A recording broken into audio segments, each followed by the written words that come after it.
วันดีสนุกฟรีดีทุกวันวันดีโหลดฟรีได้แล้ววันนี้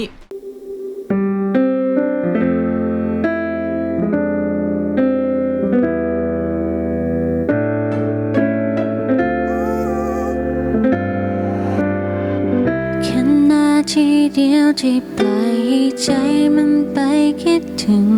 เธอแค่ใจมันเพลอทุกสิ่งที่เคยเข้มแข็งก็เลยพังทุ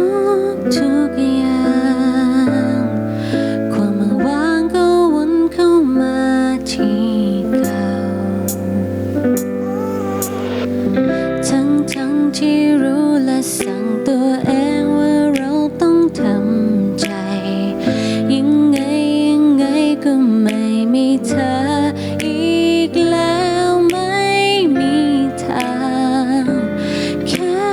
มันยังว่าสงสัยหัวใจของเธอไม่ได้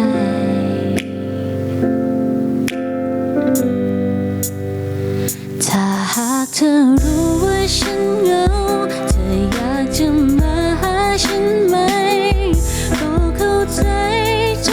บแล้วเรื่องของเราแค่จะขอให้เธอกอดฉันโดยที่ใจไม่ต้องมีเขาแค่นี้ได้หรือเปล่าช่วยบอกฉันที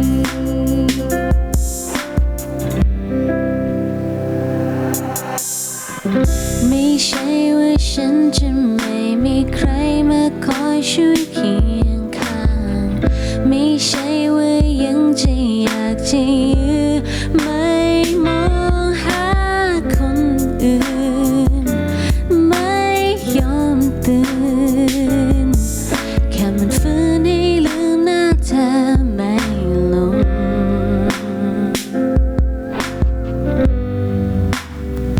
ถ้าหากเธอรู้ว่าฉันเหงาเธออยากจะมาหาฉันไหมก็เข้าใจจบแล้วเรื่องของเรา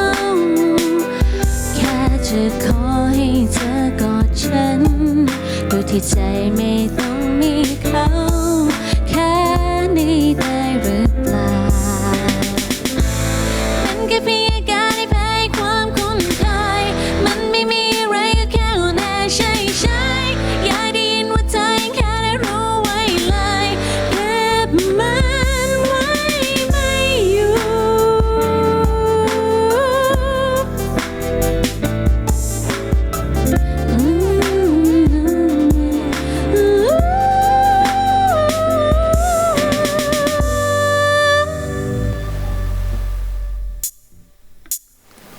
ถ้าหากเธอรู้ว่าฉันเหงา